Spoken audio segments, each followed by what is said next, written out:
Hello there and welcome back to Let's Play The Legend of Heroes, Trails of Cold Steel. I'm the RNGenius, but you may call me Eric, and in the last episode we have been, we did a couple of events. We did horse riding with Gaius, we did Mishi Panic with Markias, and we had a date with Eliza in the Stella Garden, which was absolutely fantastic. Personally, if I were to go in a garden like that, I would melt away. That actually looked fantastic. I have no complaints about that place whatsoever. So that was very nice.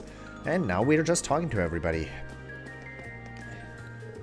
Nom nom nom, delicious. Ha, it seems like I might have bought a little too much though. I'm gonna eat it. Nom nom nom nom. Yes, we've had a ton of customers today. We're gonna clean up on that survey, no doubt about it. And all thanks to my amazing plan to hand out balloons and let people know about our attraction. The balloon's free, but it plants the seed of obligation in their mind. How couldn't they go see what that sweet girl's up to? And all the pieces fall into place. Oh ho! Let this be a lesson to you. There is no such thing as a free balloon.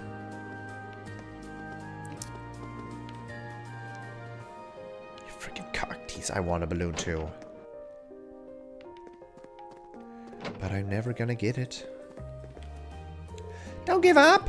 You promised you'd win your dear sister that disgustingly cute plushie after all.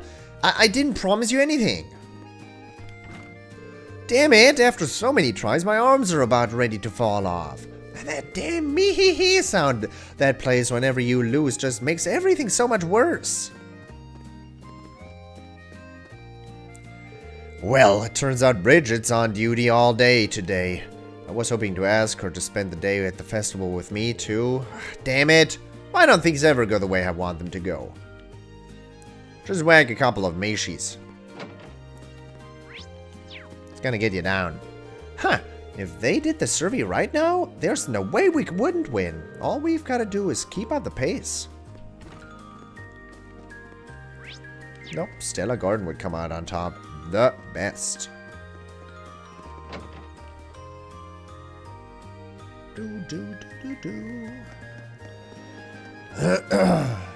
I'm sorry about all the clearing my throat and everything, but you know the drill, or you know the deal.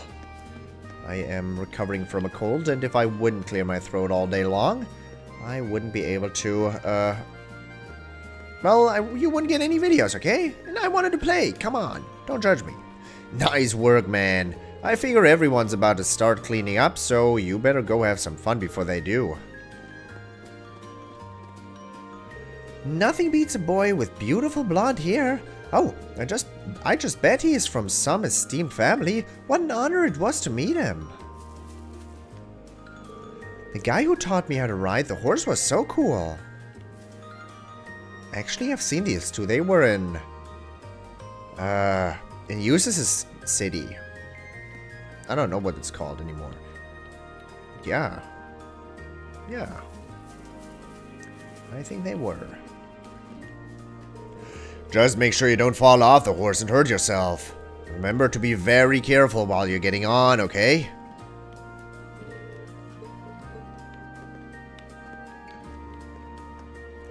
He's so cool! Look at how many people he's teaching how to ride horses. He's like a real-life Prince Charming. There's no need to rush. The horse will wait until you're ready.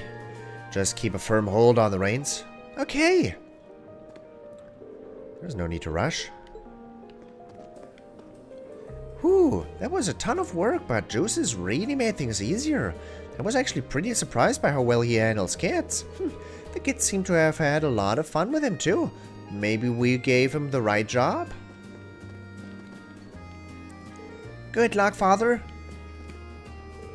Right, I think it's time to give this a go. You just sit back, relax, and watch the master work.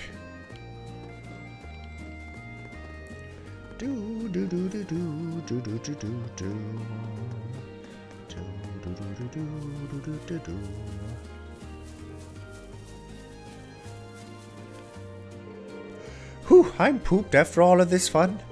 Tomorrow should have some fun things to go. Tomorrow should have some fun things to see too. So I should go home and rest up.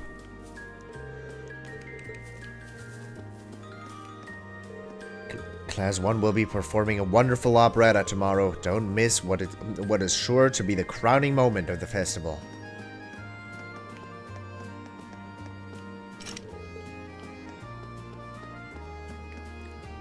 Wait a second, I forgot the most important thing. Final chapter of Red Moon Rose. 21 pages. Okay, get ready. Get ready. A new dawn. When Alphonse awoke, he found himself in the center of the catacomb. No sound stirred the musty air. The first thing he saw as his eyes opened was the gentle smile of Rose as she looked down at him. She was no longer surrounded by the crimson glow that he had witnessed earlier. She seemed to have healed him as well. He could hardly pretend to be back at full strength, but he was at the very least now capable of moving. Next to him lay Luca, fast asleep. She had no visible wounds, but she was clearly exhausted from all of the night's events. She had been through quite an ordeal after all. What happened to Gerard? Alphonse had lost consciousness around when he and Rose had clashed in the air, so he hadn't witnessed any of the aftermath. Rising shakily to his feet, he saw Rose indicate a point a short distance away by turning her head in that direction. There, he saw the body of Gerard, or at least part of it. Everything below his chest had vanished. Al. His voice was weak, but somehow he was still alive. Looking at him, Alphonse couldn't help but feel pity. How anything could survive in such a state, he didn't know.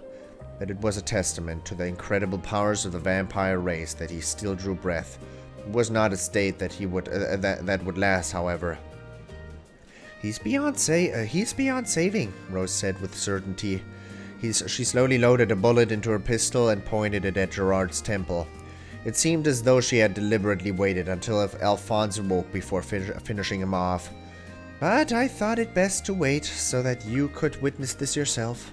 Alphonse looked from the gun to Gerard. Oh, right. She gently began to squeeze her finger against the trigger. Gerard cast his eyes downward, a look of acceptance on his face. But before she could pull it completely, Alphonse stopped her. Looking at her with bewildered expression, he pulled out from his uniform the silver short sword that she had originally given to him. Let me do it. So you want to carry out your revenge yourself, do you? Sneered Gerard in response. What a fool you are. You have no reason to dirty your own hands. Why do you humans have to make such a big deal out of such trivial things? That's what makes you so easy to manipulate. Silence, Rose said, raising her gun a second time. Alphonse shook his head at her and turned to Gerard. I've always thought of you as a father. Maybe it was all a lie? Maybe you had ulterior motives for everything you did. But I still think of you like a parent even now.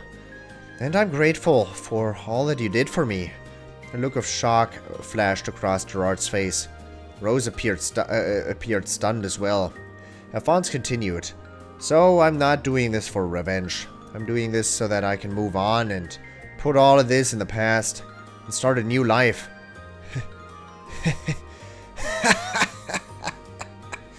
Alphonse looked down at the man, creature who had cared for him, raised him, and who he had thought loved him. With an ache in his heart, he swung the sword. Rose watched on in silence. The only sound that broke the still quiet of the underground was the steady tread of their boots against the slimy cobblestones. Together, Rose and Alphonse trekked back through the gloomy passage towards the surface, with Rose leading the way. On Alphonse's back was Luca, still oblivious to the world. Whenever they came across the corpse of one of the innocents who had been turned into a ghoul, he stopped, closing his eyes, and prayed for them.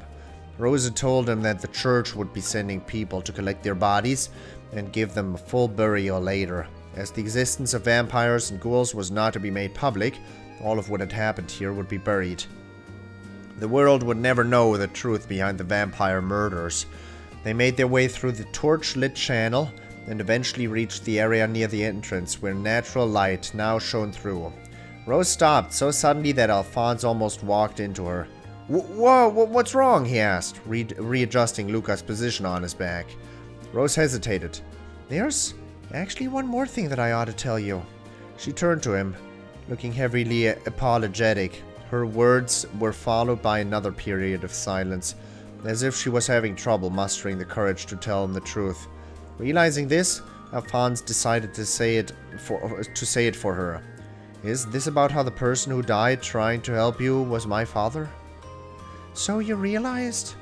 Rose herself hadn't made the connection until she discovered Gerard's true identity, but the two cases were so closely connected that she had eventually understood. It had been over a decade ago that Alphonse's father had coincidentally come to meet the vampire hunter Rose. He had found out that she was pursuing vampires, and that they had agreed to work together to the same end. Eventually, he had been but one step away from discovering the identity of the nearby vampire. In other words, his friend Gerard.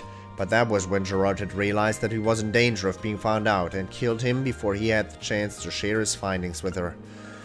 But how did you know that was me? You had no way of knowing how many other vampire hunters may be out there after all? Alphonse gave her a cheaper smile. During the fight earlier, I finally remembered meeting you back then. Alphonse's father had always been worried about the possibility that his family might be harmed because of his research, and that was why he had come to ask Rose to watch over his child whenever he was investigating. It had taken him a long time to recall the girl who had played with him all those summers ago, but Alphonse had finally placed that familiar gentle smile. She nodded, admitting the truth to him. I was the one responsible for getting your father involved in this to begin with. I should have searched for and fought the vampire by myself, and yet I wasn't able to refuse his offer. And despite that weakness, resulting in the death of him and his wife, I wasn't able to refuse your offer this time either. Rose had been fighting a solitary battle against her own race for decades. It wasn't difficult to imagine her eventually hopping unconsciously that anyone would hold out a hand and help her. That was why when Alphonse and his father had done just that, she couldn't bring herself to turn them down. I never intended to drink blood again, either. I didn't want to admit that I was a monster just like him. And just like the other vampires, I grew weaker by the year as a result. But still, I was determined not to do it. A look of disgust crossed her face. And again, I ended up breaking my own vow and drinking it regardless. Perhaps I'm no different from the rest of them after all. Alphonse knew the solitude she had endured better than anyone else, so he replied with a smile. Don't worry about it, he said. You did it to save me, didn't you? That alone makes you different from other vampires. I'm sure my parents would be grateful for all that you've done. If not for you, I would have been killed. And if not for you, we wouldn't have been able to solve the murders here either. So, thank you. Unable to reply in the face of his warm words, Rose turned away from him. For the first time, she felt as though she could accept herself. The thorns which had been constricting her heart receded, as if melting away. Alphonse began walking again. His eyes pointed straight ahead, tactfully avoiding looking at Rose's face while she stood still, her shoulders quivering. After that, neither of them said another word to the other as they made their way to the exit. The natural light peeking into the tunnel here and there gradually grew brighter, and eventually the gate came into view. Emerging entirely from the underground, they could see that the eerie red moon no longer hung in the sky. In its place was the sun, burning the morning haze away and bathing the city in dazzling bright sunlight. Well, this is where I must take my leave, Rose said, giving Alphonse a slight bow. The vampire's presence gone from the city, Rose's mission was now over, and she had no reason to remain. Much as Alphonse wished she could stay longer, he nodded, responding with a simple, "All right." "Where will you go next?" he asked. Rose shook her head. "I don't know," she replied. Wherever she went, she would no doubt be pursuing yet another vampire. And there would also be no doubt that she would find herself fighting against it in a battle to the death too. That was her duty as a vampire hunter and as a true ancestor. When you've done everything that you need to do, come back here. What? Alphonse had already walked a short distance ahead of him, but she turned around again at his words. I'll always be waiting here for you, he said. Alphonse had no idea how long it would take for her to fulfill the duty that she had sworn to see to the end, but it didn't matter. He wanted her to know that there would always be a place for her to return to, and as long as that was the case, she would never be alone again. Thank you. Rose smiled, unable to conceal the happiness welling up within her. Alphonse returned the smile, and once more she turned, striding away into the brilliant sunlight. She didn't turn around again. On Alphonse's back, Luca had awoken and had been awake for some time. She couldn't help but feel a little jealous at their exchange, but she had decided to feign being asleep so as to not interrupt their farewells. Thus, the vampire murders that had terrorized the people of Heimdallr silently came to an end. No one the wiser as to the culprit or conclusion of the whole affair. The criminal dead, the murders would simply stop, and the case itself would be doomed to the left unsolved, to be left unsolved for all eternity. No doubt the people of the city would one day forget that they had ever happened at all. Or they would live on as a kind of urban legend, no one believing such stories could possibly be true. No one believing such stories could possibly be true. But Alphonse would always remember what had happened. He would prefer forgetting the case where he had lost several people who were deeply important to him. He would also never forget that he had fought someone else. He had found someone else important to him during it all. And he prayed that one day in the future she would be able to find peace, freed from the deep solitude and arduous duty that burdened her. Every dark sky is followed by a bright new dawn, he murmured. So I'm sure that one day a new dawn will come to see you too. Alphonse stood still, watching silently as Rose walked off into the distance and vanished into the morning sky, into the morning sun. Nice. That's a very good story. That's a very good little book series. Nice. I'm glad I read that out. Whew, it's finally evening. Today was tougher than I'd expected. The balloons are starting to look a little deflated, so I think we're about ready to call it a day. Okay, I want to drink tea. I don't have much more tea.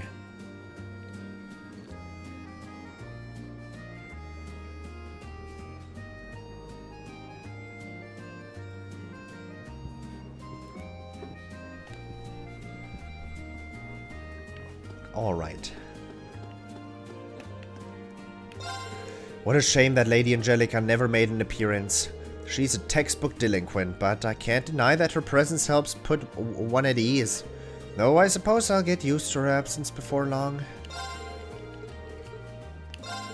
Lady Angelica's attempts to put the moves on every girl at the festival has become something of a tradition. The lack of incredibly forward innuendos has put something of a damper on this year's festival. It seems Klein's just as good a big brother at school as he is at home. He's grown into such a man. I couldn't feel more proud to see the way that the first years all look up to him.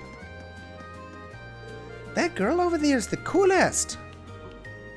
First she took the Yakisoba and was like, "Watcha!" And then she did this, and it was so cool. Klein bought me a crepe.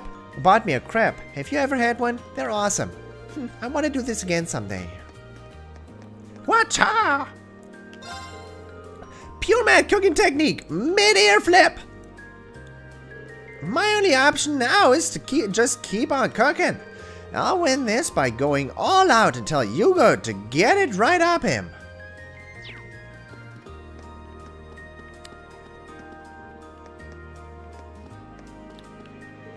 We're almost done for the day. Whew, I'm wiped out. It's a good kind of wiped out though. Like I made the most of my entire day. Welcome, welcome. Do you want a flavor experience that just melts on the tip of your tongue? Then you want these crepes. Cold or hot, locally made jam or no. They're delicious any way you want them, guaranteed. Why not take some home to treat your friends and family? Come on up and get a few. I was hoping to help Master Hugo with his stall, but just a little bit. When I offered, he told me not to get in the way of his competition. Ah, what could have come over him? The big food stall competition's gotten pretty crazy. Becky's natural at drawing in the customers, but when Hugo gets going, he can really move those crepes. I'm almost more interested in watching them sell stuff than selling stuff myself. Is there a more perfect dessert than ice cream? No? No, there is not. No. But maybe I ate a bit too much this time. Huh, oopsies. All things considered, today's been going pretty smoothly, even with so many visitors. I'd say we owe part of that to you. We really appreciate all the help. Keep an eye out until the end of the festival, though. TloH was running around all day, so we had her sit down and get some rest.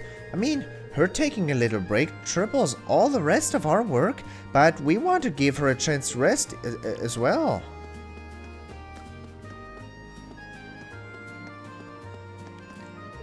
Looks like Email was able to make up with his friends. It takes some real courage to step up and sort things out like that. Way to go, Email.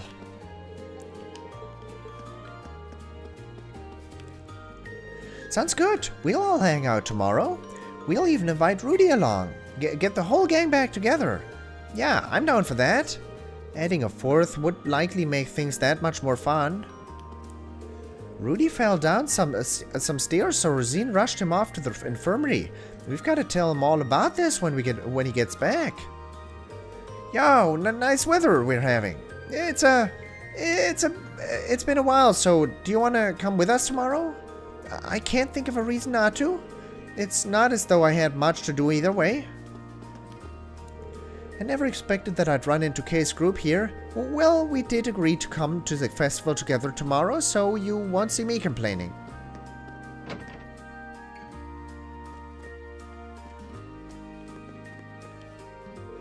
We came from Heimdallr too, actually. Huh, we must live closer to each other than I thought.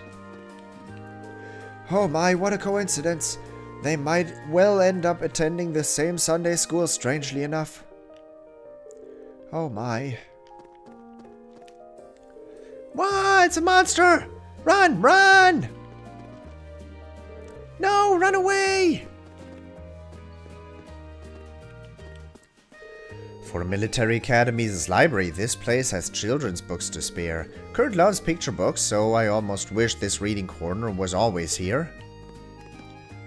Wow, look at all these books! I'm gonna ask Dad to read one to me. Where's Hana? Weird. Now that I think about it, Instructor Neidhart couldn't make it after all, could he? Such a shame. I was hoping that the two of us would be able to get some food from the stalls. I'm sure he's incredibly busy, but I do wonder if he'll be able to join me tomorrow. Have my second to last dish. I hope I can give you the last one as well. Dear me. Our young visitors and their families have started returning home. I'm glad that everyone seemed to have a good time. Ensuring that everyone has a great time in the library is what being a librarian is all about, after all. Is Hana upstairs? She couldn't be. No one is upstairs.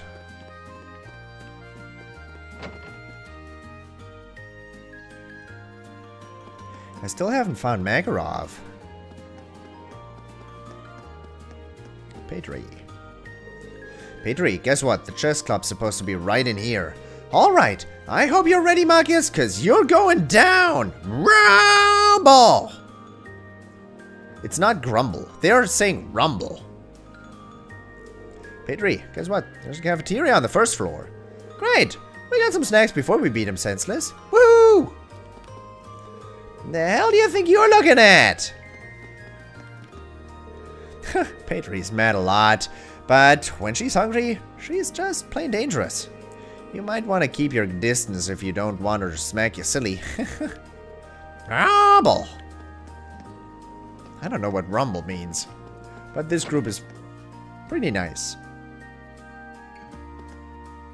Makarov! Oh boy. Excuse me, instructor, could I have a moment? Huh? Something wrong? Funny that you'd ask. Rean told Instructor Makarov that Vanilla was waiting for him. Sorry, Mary. I've really got to deal with this right now. Of course, is there a problem? You could say that. Figured she wouldn't show up when there was no sign of her this afternoon. Really didn't think she'd pop up this evening. How long has she been wandering around? Oh, maybe I should leave her be and pretend you never said anything. I have a feeling that would just make the problem worse. Probably. Guess I'll get this over with then. Thanks for the heads up. Sorry she got you mixed up in all of this. Was no problem at all. Just try not to keep her waiting too long. Instructor Makarov went off to meet someone, I believe. Oh goodness, I shouldn't try to pry into his personal life, should I? Could he be meeting another lady, perhaps? Oh, well, if he is, it's certainly no business of mine. I'm just a little upset that our pleasant moment together had to come to such an abrupt end. I think you've had enough to eat now, though. It doesn't matter how pretty the maid who made it was. You'll still get sick if you eat too much. I think you've had enough to eat. That lavender-haired maid was so pretty. Oh, Mom. Not only that, but the food she makes is amazing. I think I finally found her, Ricky. I think I finally found my goddess. There's not a man in Zemuria who can claim to have seen as many goddesses as you have.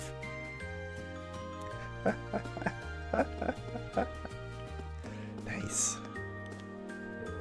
Is it evening already? Today's been so much fun. I almost think this is more fun than Sunday school, with the lessons and festivals. I had a good time today. We've still got the concert coming up tomorrow, but I feel like we've done a pretty solid job preparing. I had a good time today. Can I not buy some ingredients? We ran into a bit of trouble here, but thanks to her, it should all work out well in the end. I really appreciate her help. The orbital stuff on the left seems to be in somewhat of a poor condition, so I'm currently doing what I can to be of assistance. Don't worry, with a slight alteration to how you go about cooking, it shouldn't be a significant issue. Nothing is too much for you to handle, is it? No, Sharon is perfect.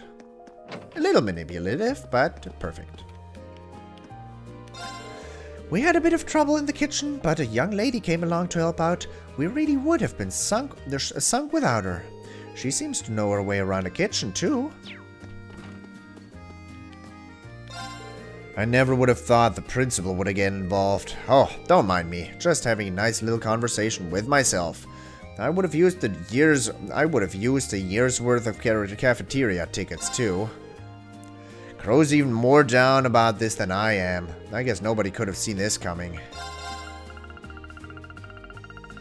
You really don't have ingredients? Nope. Well, if it isn't Hana, I never expected to run into you here. Thank you ever so much for always being so lovely to our Annie. Oh, not at all. You're always letting Kurt play over at your house anyway. Oh, by the way, have you taken a look at the photography club's display? Your house is pictured in one of the photos. I certainly have. I have to say, I was quite surprised. Ah, yes, there was a photograph from the concert earlier in the year where little Kurt is giving a peace sign too. Oh, I saw that one. He's such a little troublemaker.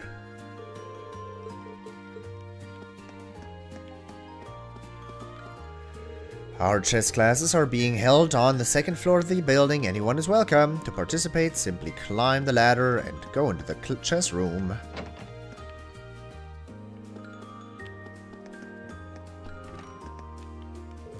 Emma came around to help us a short while ago. Unfortunately, she was a bit overwhelmed by some of our terminology and ended up running away. And here I had hoped to use this opportunity to teach her a few things. What a shame. All of the books we've gone through in this reading circle are just wonderful. I'm going to have to make sure to tell everyone back at home about them. A cup of fragrant tea with a drop of sweet honey, reserved but still passionate conversing. It's a lady's natural inclination to indulge in her interests with a degree of elegance, is it not? I love how they put this. Could I get 3 copies of this short story collection? Huh, but of course.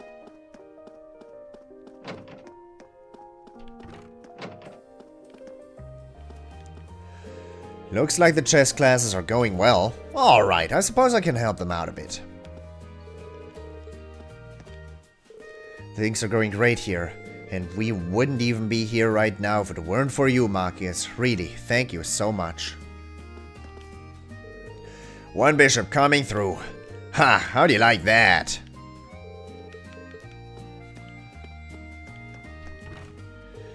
This is my first match, so I've got butterflies in my stomach, but it doesn't matter if you win or lose as long as you have fun, right? What? You forgot how to move your knights? Fear not, and allow me to demonstrate once more. I am curious as to how many character sheets I'm missing here. Class 7? I'm still missing something with Laura. Emma. Eustace. Gaius. Milliam. A lot. Crow. A lot.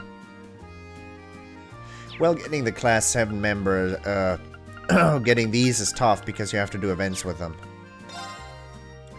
These are all done. Monica.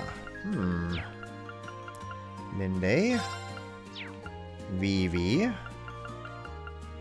Becky. Unaffiliated.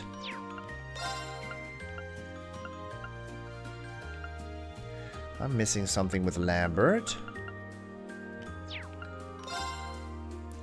George is done. Missing something with Toa. And Dorothy.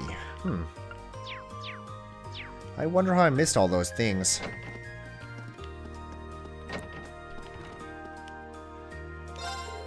Hi, Kenny!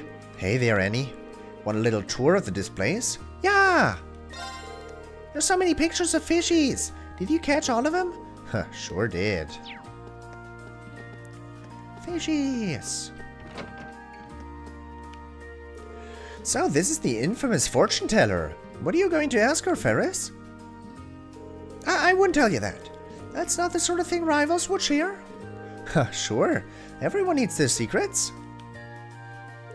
Oh my, it truly is rather busy here. I hope our turn comes before our break is over. What was that about a break? Nothing. Pay me no mind.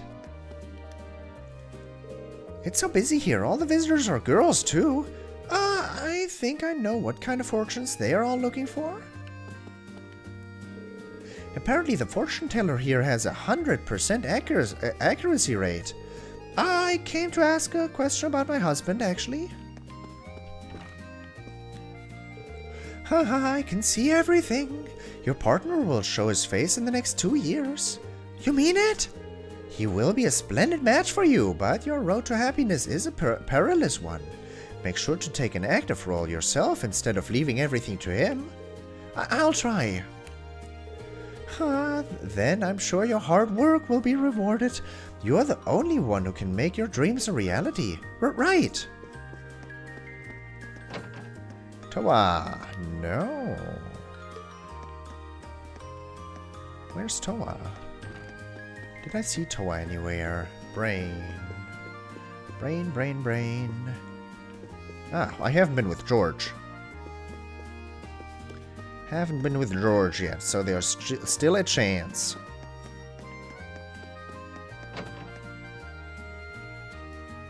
Do do do do do do do do do do. Do do do do do do do.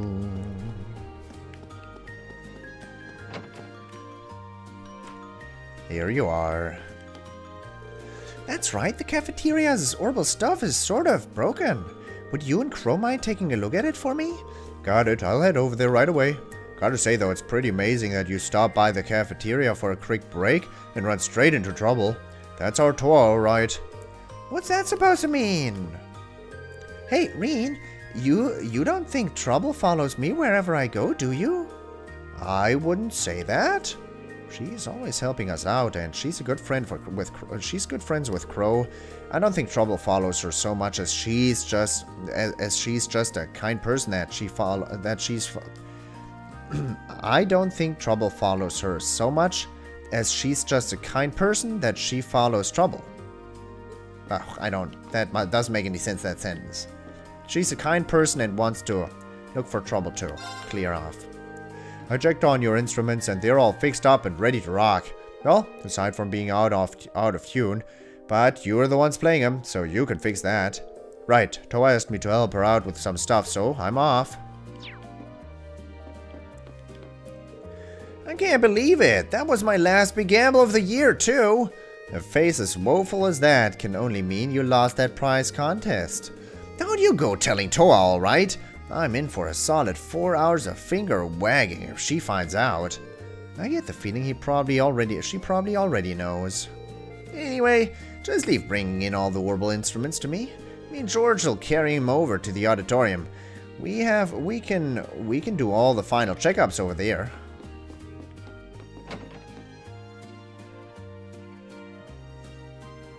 Do do do do do do do do do.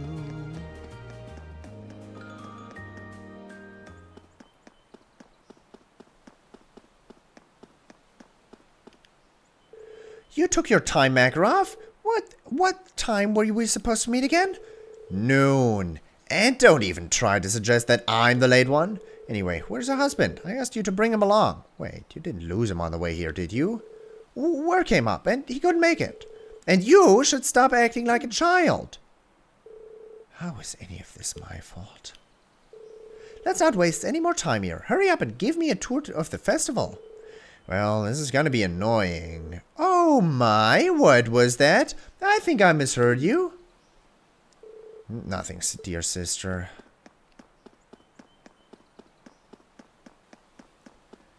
I think we're done. I think we're about done. Talk to everybody. Yeah. Can't do anything more today. Mishi Panic was the most fun thing, so I'm gonna play that again. And yeah, we'll see. But for the moment, I hope you enjoyed it, and I hope I'll see you in the next episode as well. Thank you very much for watching, and until next time, toodles!